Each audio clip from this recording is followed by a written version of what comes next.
जय श्री राम दोस्तों, राधे राधे, हर हर महादेव। जैसे कि आप सभी लोग जानते हैं कि सावन का महीना शुरू हो गया है और सावन में जो भी भगवान शिव की आराधना पूजन वंदन करता है उसकी सारी मनोकामना पूरी हो जाती है। दोस्तों, क्या आप जानते हैं कि सावन के महीने में भगवान शिव का अभिषेक करने से और शिवलिंग बनाकर उसकी पूजा करने से कितना पुण्य प्राप्त होता है और कौन से मंत्र से भगवान शिव हमारे जन्मों जन्मांतर के पाप नष्ट कर देते हैं। तो दोस्तों, आज मैं आपको सावन सोमवार की ऐसी व्रत कथा बताने वाली हूँ जिसको सुनने से श्रवण करने से सावन के महीने में बहुत ही फल प्राप्त होता है। आपके सारे बिगड़े हुए रुके हुए काम बन जाते हैं। अगर कोई व्यक्ति आपके घर में बहुत टाइम से बीमार है और वह ठीक नहीं हो रहा है तो उसको इस कथा का श्रवण जरूर करना चाहिए। कहते हैं सावन के महीने में जो भी भगवान शिव का अभिषेक करता है उसकी सारी मनोकामना पूरी होती है। दोस्तों, अगर हम सावन के महीने में भगवान शिव के मंदिर जाते हैं और भगवान शिव का अभिषेक करके उनको सिर्फ बेलपत्री भी अर्पण करते हैं तो उसकी सारी मनोकामना पूरी हो जाती है। और इस महीने में हमें छल कपट का बिल्कुल भी सहारा नहीं लेना चाहिए और सारे सत्कर्म करना चाहिए और ओम नमः शिवाय का जाप करना चाहिए। कहते हैं सोमवार के दिन ओम नमः शिवाय का जाप करने से जातक की सारे पाप नष्ट हो जाते हैं। अगर आपके पास समय नहीं है और आप बहुत ज़्यादा व्यस्त रहते हैं तो आप फोन में चलाकर भी ओम नमः शिवाय का जाप कर सकते हैं। जितनी बार भी हो सके 11 बार, 21 बार, 51 बार, 101 बार, 111 बार, 1000 बार, जितनी बार भी हो सके ओम नमः शिवाय का जाप करना चाहिए। तो दोस्तों, आज मैं आपको एक बहुत ही पौराणिक कथा लेकर आई हूँ जिसको शुरू से लेकर लास्ट तक मेरे साथ वीडियो में बने रहिए और कथा का श्रवण कीजिए और अपने घर वालों को भी कराइए। तो बोलिए हर हर महादेव। और अगर आप मेरे चैनल पर न्यू हैं तो मेरे चैनल को सब्सक्राइब करके जरूर जाएं और कमेंट में हर हर महादेव जरूर लिखें। जो व्यक्ति मेरे कमेंट में हर हर महादेव लिखेगा महादेव उसकी सारी मनोकामना पूरी कर देंगे। तो आइए शुरू करते हैं। सावन सोमवारी कथा के अनुसार अमरपुर नगर में एक धनी व्यापारी रहता था। दूर दूर तक उसका व्यापार फैला हुआ था। नगर में उस व्यापारी का सभी लोग मान सम्मान करते थे। इतना सब कुछ होने पर भी वह व्यापारी अंतर मन से बहुत दुखी था क्योंकि उस व्यापारी का कोई पुत्र नहीं था। दिन रात उसे एक ही चिंता सताती रहती थी कि उसकी मृत्यु के बाद उसके इतने बड़े व्यापार और धन संपत्ति कौन संभालेगा। यह चिंता उसको इतनी सताती थी कि वह रात रात भर सो नहीं पाता था। पुत्र पाने की इच्छा से वह व्यापारी प्रति सोमवार भगवान शिव की व्रत पूजा किया करता था। सायंकाल को व्यापारी शिव मंदिर में जाकर भगवान शिव के सामने घी का दीपक जलाया करता था। उस व्यापारी की भक्ति देखकर एक दिन पार्वती ने भगवान शिव से कहा, हे प्राणनाथ, यह व्यापारी आपका सच्चा भक्त है। कितने दिनों से यह सोमवार का व्रत और पूजन नियमित कर रहा है। भगवान आप इस व्यापारी की मनोकामना अवश्य पूरी कीजिए। इतना सुनते ही भगवान से मुस्कुराते हुए बोले और पार्वती जी से कहा, हे पार्वती, इस संसार में उसके कर्म के अनुसार फल की प्राप्ति होती है। प्राणी जैसा कर्म करते हैं उन्हें वैसा ही फल प्राप्त होता है। इसके बावजूद पार्वती जी नहीं मानी। उन्होंने आग्रह करते हुए कहा, नहीं प्राणनाथ, आपको इस व्यापारी की इच्छा पूरी करनी ही पड़ेगी। यह आपका अनन्य भक्त है। प्रति सोमवार आपका विधि बद्ध व्रत रखता है और पूजन अर्चना के बाद आपको भोग लगाकर एक समय भोजन ग्रहण करता है। आपको ऐसे पुत्र की प्राप्ति का वरदान देना होगा। पार्वती जी का इतना आग्रह देखकर भगवान शिव ने कहा, तुम्हारे आग्रह पर मैं इस व्यापारी को पुत्र प्राप्ति का वरदान देता हूँ, लेकिन इसका पुत्र 16 वर्ष से अधिक जीवित नहीं रहेगा। उसी रात भगवान शिव ने सपने में उस व्यापारी को दर्शन देकर उसे पुत्र प्राप्ति का वरदान दिया और उसके पुत्र के 16 वर्ष तक जीवित रहने की बात भी बताई। भगवान के वरदान से व्यापारी खुशी तो हुई, लेकिन पुत्र की अल्प आयु की चिंता ने उसे खुशी को नष्ट कर दिया। व्यापारी पहले की तरह सोमवार का विधिवत व्रत करता रहा। कुछ महीने पश्चात उसे घर अति सुंदर पुत्र की उत्पन्न हुआ। पुत्र जन्म से व्यापारी घर में खुशियां भर गई। बहुत धूमधाम से पुत्र जन्म का समारोह मनाया गया। व्यापारी को पुत्र जन्म की अधिक खुशी नहीं हुई क्योंकि उसे पुत्र की अल्प आयु के रहस्य का पता था। यह रहस्य घर में किसी को नहीं मालूम था। विद्वान ब्राह्मणों और ने इस पुत्र का नाम अमर रखा था और जब वह 12 वर्ष का हुआ तो शिक्षा के लिए उसे वाराणसी भेजने का निश्चय किया गया। व्यापारी ने अमर के मामा दीपचंद को बुलाया और कहा कि अमर को शिक्षा प्राप्त करने के लिए वाराणसी छोड़ आओ। अमर अपने मामा के साथ शिक्षा प्राप्त करने के लिए चल दिया। रास्ते में जहाँ भी अमर और दीपचंद रात्रि में विश्राम के लिए ठहरे थे, वहीं यज्ञ और ब्राह्मणों को भोजन कराते थे। लंबी यात्रा के बाद अमर और दीपचंद एक नगर में पहुंचे। उस नगर की राजाई कन्या की विवाह की खुशी में पूरे नगर को सजाया गया था। निश्चित समय पर बारात आ गई, लेकिन वर के पिता का अपने बेटे से एक आंख से काने होने के कारण बहुत चिंतित था। उसे इस बात का भय सता रहा था कि राजा को इस बात का पता चलने पर वह कहीं विवाह से इनकार ना कर दे, इससे उसकी बदनामी होगी। वर के पिता ने अमर को देखा तो उसके मस्तिष्क में एक विचार आया। उसने सोचा क्यों न इस लड़के को दूल्हा बनाकर राजकुमारी से विवाह करा दूं। विवाह के बाद इसको धन देकर विदा कर दूंगा और राजकुमारी को अपने नगर ले जाऊंगा। वर के पिता ने इसी संबंध में अमर और दीपचंद से बात की। दीपचंद ने धन मिलने की लालच में वर के पिता की बात स्वीकार कर ली। अमर को दूल्हे के वस्त्र पहनाकर राजकुमारी चंद्रिका से विवाह करा दिया। राजा ने बहुत सारा धन देकर राजकुमारी को विदा किया। अमर जब लौट रहा था तो सच नहीं छिपा सका, उसने राजकुमारी की ओढ़नी पर लिख दिया, राजकुमारी चंद्रिका, तुम्हारा विवाह तो मेरे साथ हुआ था। मैं तो वाराणसी शिक्षा प्राप्त करने के लिए जा रहा हूँ। अब तुम जिस नवयुवक की पत्नी बनना पड़ेगा वह कान्हा है। जब राजकुमारी ने अपनी ओढ़नी पर लिखा हुआ पढ़ा तो उसने कान्हे लड़के के साथ जाने से इनकार कर दिया। राजा ने सब बात जानकर राजकुमारी को महल में रख लिया। उधर अमर अपने मामा दीपचंद के साथ वाराणसी पहुंच गया। अमर ने गुरुकुल में पढ़ना शुरू कर दिया।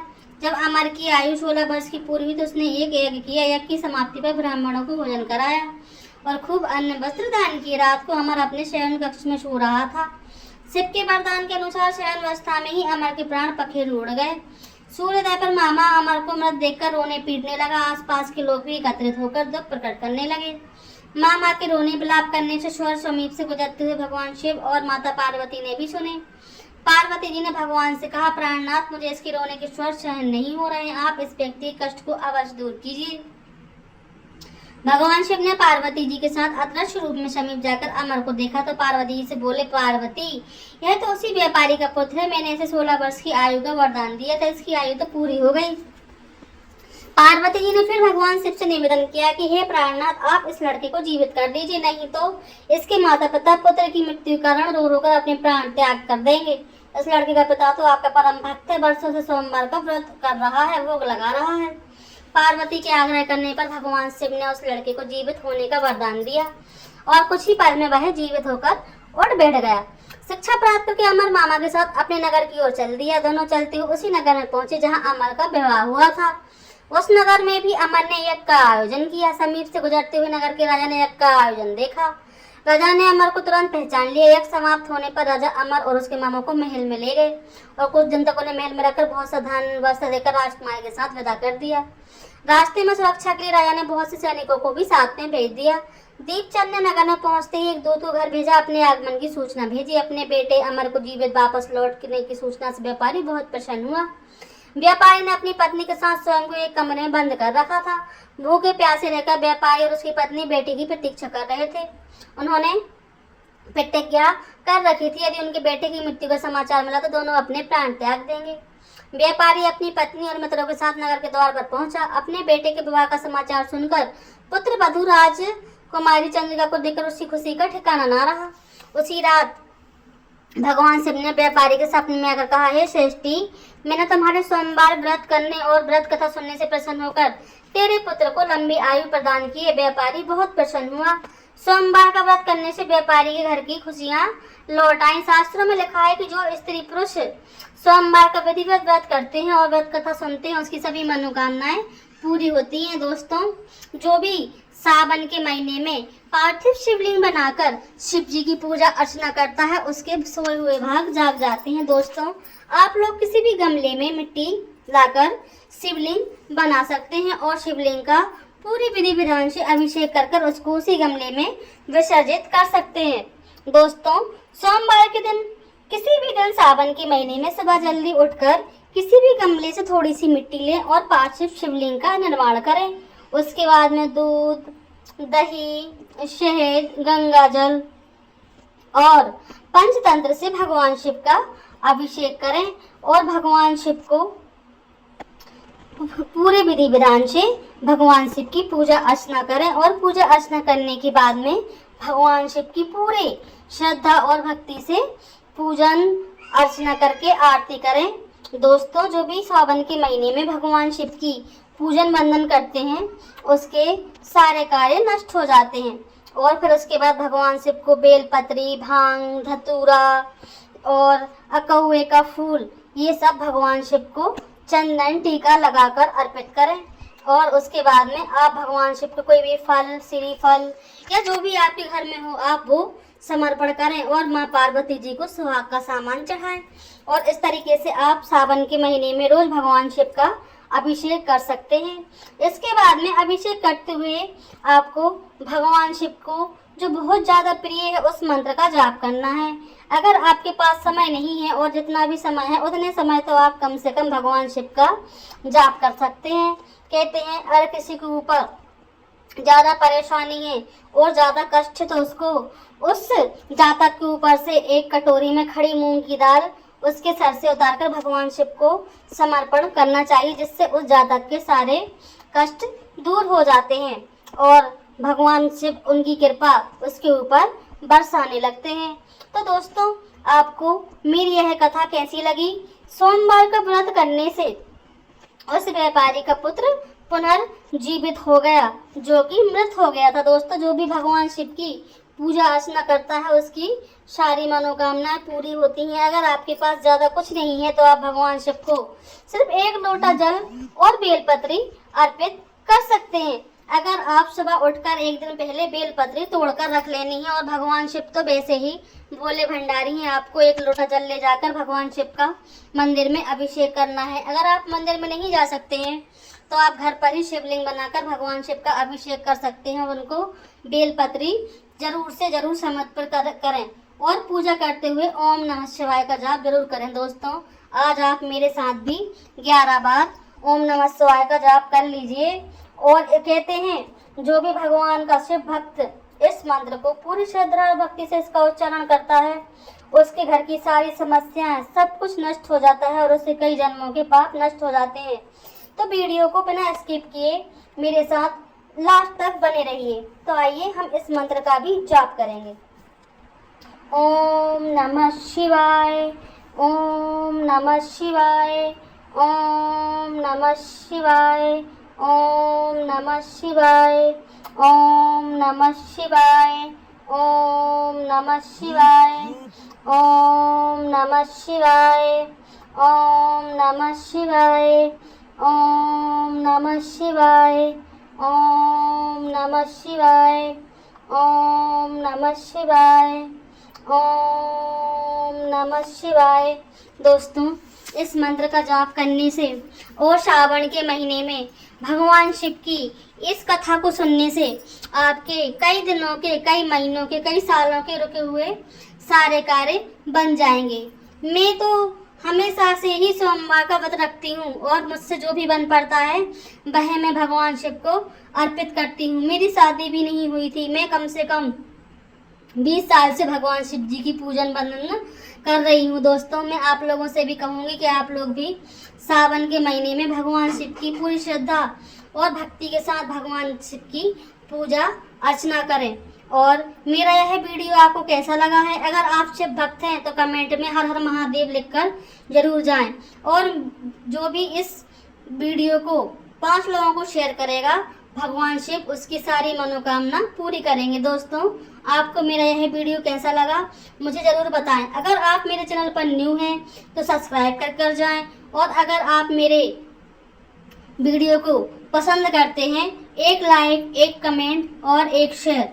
कहते हैं भगवान शिव जिसका हाथ थाम लेते हैं वह जन्म भगवान शिव अनंत है, आरोग्य है। भगवान शिव वही स्वर्ग हैं, वही नरक हैं, वही संसार हैं, वही अंत हैं, वही शुरुआत हैं, वही सब कुछ हैं, अजर अमर हैं। भगवान शिव के अलावा इस सृष्टि में कुछ भी नहीं है। जो है भगवान शिव में समाता है और जो है भगवान शिव में ही प्रकट होता है।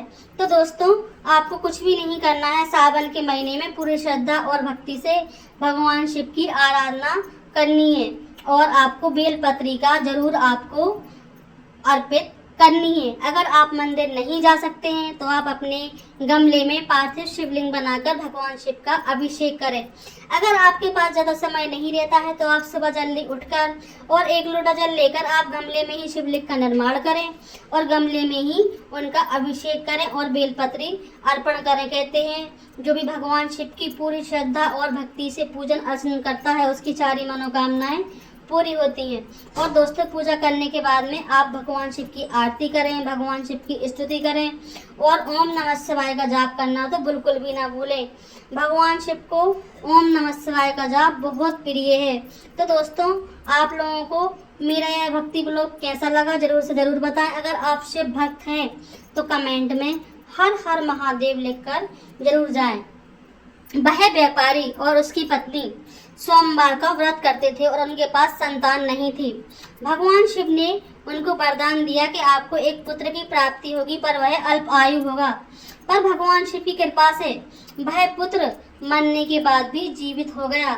माँ पार्वती के कहने पर भगवान शंकर ने पुत्र को अल्प आयु का वरदान दिया, जिसकी वजह से वह व्यापारी और उसकी पत्नी बहुत खुश हो गए। नहीं तो उन्होंने अपने आप को कमरे में बंद करके रखा था कि वह जैसे ही उनको खबर मिलेगी कि उनका पुत्र इस दुनिया में नहीं रहा वह भी खुद को खत्म कर लेंगे। वह इतने दुखी थे कि एक एक दिन एक एक रात बड़ी मुश्किल से निकल रही थी। तो दोस्तों, मैं तो यही कहूँगी कि शिव ही अनंत है, शिव ही अजर है, शिव ही अमर है और जो भी शिव की भक्ति करते हैं उसकी सारी मनोकामनाएं पूरी होती हैं और शिव भक्त के ऊपर कभी भी कोई कष्ट नहीं आ सकता है।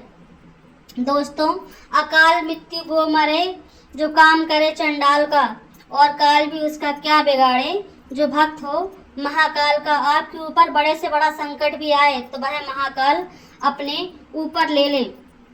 शिव जी की जो भी पूरी श्रद्धा और भक्ति से पूजन वंदन अर्चना करते हैं उसके ऊपर कभी कोई भी दोष कोई भी कष्ट नहीं आ सकता है। तो दोस्तों, मेरा यह ब्लॉग आपको कैसा लगा और मेरी यह श्रावण सोमवारी कथा आप लोगों को कैसी लगी? अगर पसंद आई तो दोस्तों, आप लोगों से मुझे कुछ भी नहीं चाहिए, बस अपना प्यार और सपोर्ट बनाए रखें। एक लाइक, एक कमेंट, एक शेयर, बस इसी की उम्मीद करती हूँ। और लास्ट में मैं यही बोलूँगी, लास्ट ब्लॉग में फिर मिलेंगे। बोलिए राधे राधे।